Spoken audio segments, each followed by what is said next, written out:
بسم اللہ الرحمن الرحیم الحمد للہ رب العالمین اللہم صلی علی محمد وعلی آل محمد۔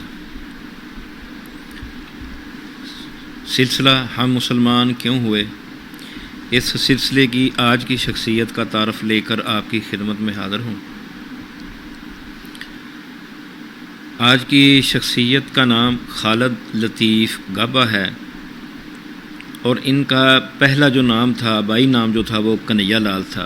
کنہیا لال گابا، تعلق ان کا ہندوستان سے ہے۔ تو شروع کرتے ہیں ان کی داستان کہ یہ کس طرح مسلمان ہوئے۔ خالد لطیف گابا کا آبائی نام کنہیا لال گابا تھا۔ وہ ضلع مظفر گڑھ کے قصبے لیا میں پیدا ہوئے۔ ان کے والد لالا ہرکشن لال 20ویں صدی کے اوائل میں برصغیر کے نامور ترین ماہر مالیات تھے۔ پنجاب کی کابینہ میں سالہ سال تک شامل رہے تھے۔ وہ کارخانہ دار اور صف اول کے تاجر کی حیثیت سے لکھ پتی آدمی تھے۔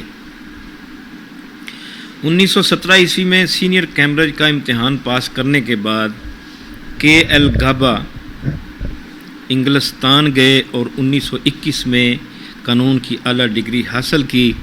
وطن واپس آ کر انہوں نے لاہور ہائی کورٹ میں وکالت شروع کی اور گہرے مطالعے اور طویل غور و خوض کے بعد 1933 میں ہندو مت کو ترک کر کے حلقہ بگوش اسلام ہوئے۔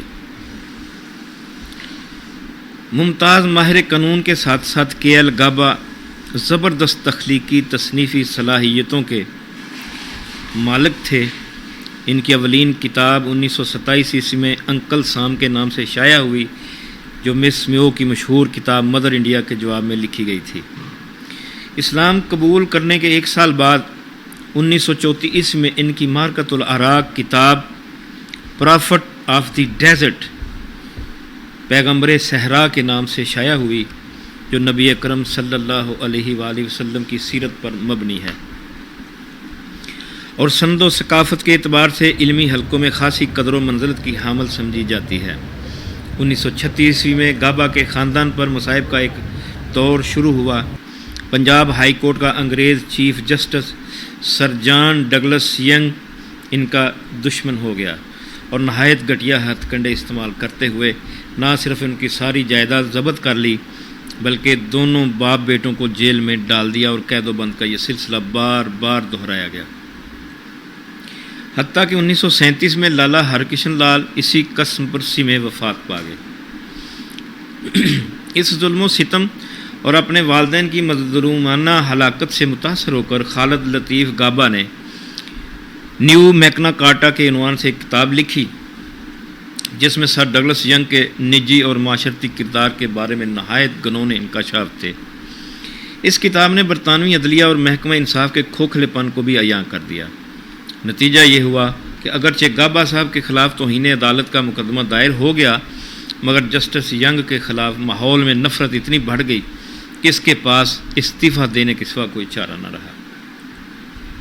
خالد لطیف گابا 1934 عیسوی سے 1937 عیسوی تک ہندوستان کی مرکزی قانون ساز اسمبلی کے رکن رہے، جبکہ 1937 سے 1941 تک پنجاب اسمبلی میں عوامی نمائندگی کا فرض ادا کرتے رہے۔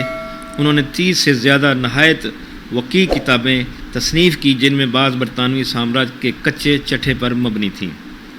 چونکہ گابا صاحب قیام پاکستان کے معاملے میں مسلم لیگ سے اختلاف رکھتے تھے، اس لیے تقسیم ہند کے بعد وہ ممبئی منتقل ہو گئے اور وفات تک وہیں مقیم رہے۔ وہاں انہوں نے ہندوستانی مسلمانوں کی حالت زار پر ایک مبسوط مستند اور دستاویزی کتاب پیسو وائسز، مجبور آوازیں لکھی، جس نے ایک طرف دنیا بھر میں بھارتی مسلمانوں کی مظلومی اور بے چارگی کو عیاں کیا، اور دوسری جانب نام نہاد ہندوستانی سیکولرزم کا پردہ فاش کیا۔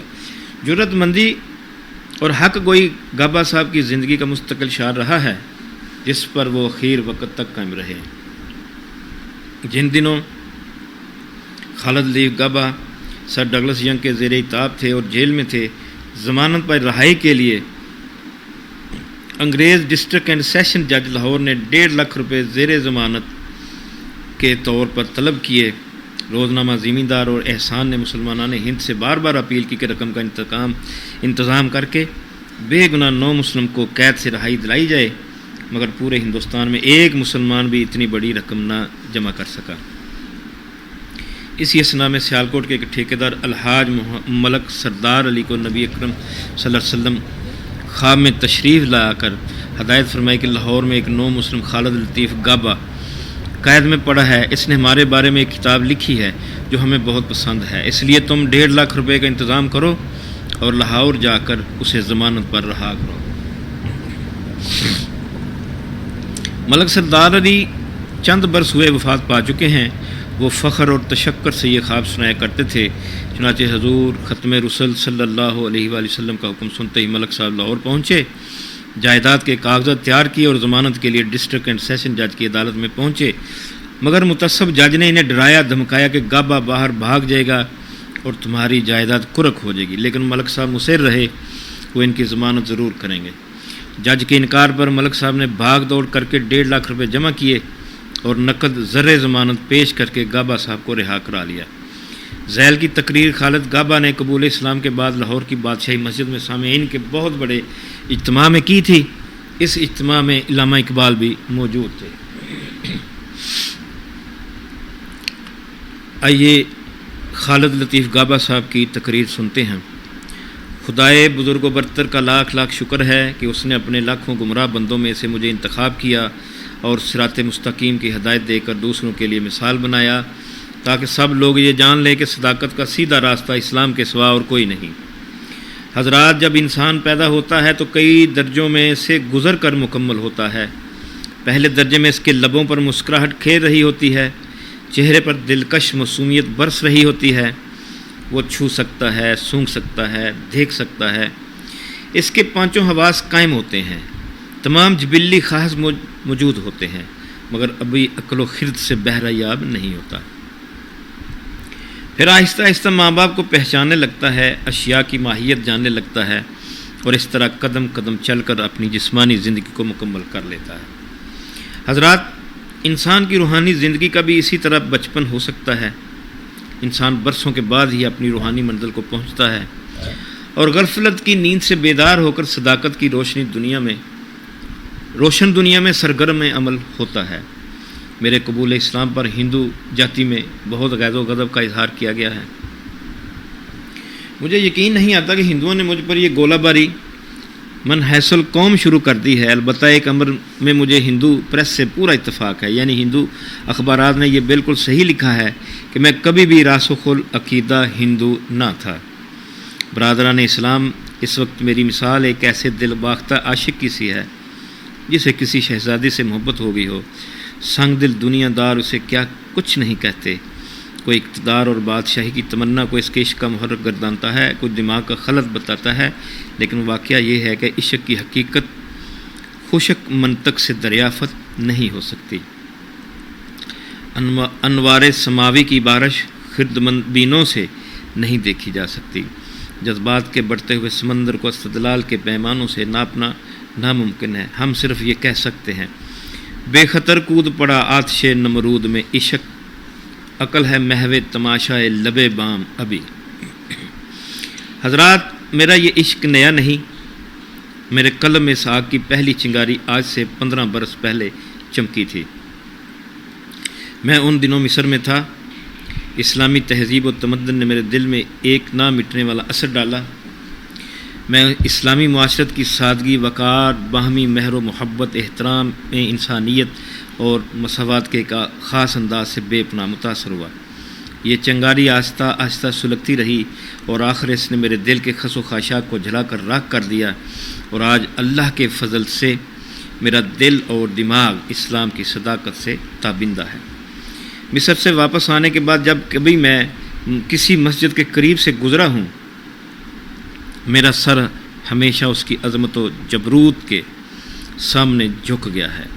مجھے یہ یوں محسوس ہوتا تھا کہ مسجد کے مینار مجھے انگلیوں کے اشارے سے اپنی طرف بلا رہے ہیں اور مؤذن مجھ کو پکار پکار کر کہہ رہا ہے، آؤ نماز کی طرف، آؤ نماز کی طرف۔ میرا دل میرے سینے سے نکل کر ایمان والوں کی صفوں میں شریک ہونا چاہتا تھا۔ تاکہ میں خدائے رحیم و رحمان کے اطاعت گزار بندوں میں داخل ہو جاؤں، اور یہ احساس پیدا ہونے کے بعد میں زیادہ عرصے تک اس کو نہ روک سکا۔ تاہم اگر باہر کی دنیا کے لوگ یہ معلوم کرنا چاہیں کہ میں نے اسلام کو دوسرے مذاہب پر کیوں ترجیح دی، تو میں مختصر چند باتیں پیش کرتا ہوں۔ پہلی چیز جس نے مجھے بے حد متاثر کیا وہ اسلام کی سادگی اور ہدایت ہے۔ اسلام کے ارکان انگلیوں پر گنے جا سکتے ہیں۔ ان سب کی بنیاد اصولوں پر ہے، اور وہ اس قدر واضح ہیں کہ ایک عام عقل و فہم کا انسان بھی انہیں سمجھ سکتا ہے، یعنی محمد رسول اللہ صلی اللہ علیہ وآلہ وسلم کی نبوت اور اس خدا کی وحدانیت جو نہ کسی کا باپ ہے اور نہ بیٹا، جو مٹی میں ڈھالا جا سکتا ہے نہ پتھر میں، جو ایک ہے اور ایک رہے گا۔ اسلام کو ترجیح دینے کی دوسری وجہ اسلام کی جمہوریت ہے۔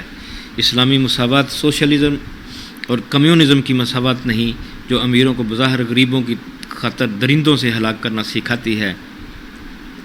یہ عیسائیت کی مساوات بھی نہیں، جہاں سیاہ رنگ کے حبشی کو سفید رنگ کی عورت پر نگاہ ڈالنے کے جرم میں بے محابہ قتل کیا جاتا ہے، اور سیاہ فام عیسائی خدا کی عبادت کے لیے بھی ان گرجوں میں نہیں جا سکتے جہاں سفید فام عیسائی جاتے ہیں۔ سیاہ فاموں کے لیے الگ مخصوص گرجے ہیں، جبکہ اس کے برعکس مسجد کے دروازے ہر ایک مسلمان کے لیے یکساں کھلے ہیں، خواہ وہ کسی رنگ کا ہو اور خواہ اس کی کوئی سی نسل ہو۔ برادران اسلام، چونکہ اسلام کی عالمگیر اخوت انہی اصولوں پر مبنی ہے، لہذا قبول اسلام کسی خاص موسم کا پابند نہیں۔ اس کے لیے دو اصولوں کا اقرار و اعلان کافی ہے، اور وہ اسلام کا کلمہ ہے، یعنی اشہد ان لا الہ الا اللہ و اشہد ان محمد عبدہ و رسولہ۔ اس کلمے کے پڑھتے ہی دنیا کی اس سب سے بڑی برادری کی آغوش محبت کشادہ ہو جاتی ہے، جس میں ہر انسان ہم مرتبہ ہے، اور یہ محض نظریہ ہی نہیں، ایک ناقابل انکار حقیقت ہے۔ ہر نو مسلم کلمہ پڑھنے کے ساتھ ہی مسجد میں بادشاہ وقت کے پہلو میں کھڑا ہو سکتا ہے، اور اس کے ساتھ مل کر ایک ہی دسترخوان پر کھانا کھا سکتا ہے۔ یہ تھی آج کی شخصیت، خالد لطیف گابا، کنہیا لال گابا، جن کا تعلق ہندوستان سے ہے۔ اختتام پذیر ہوئی۔ انشاءاللہ کسی دوسری شخصیت کا تعارف لے کے آپ کی خدمت میں پھر حاضر ہوں گا۔ تب تک کے لیے اللہ حافظ۔ اللہ آپ کا حامی و ناصر ہو۔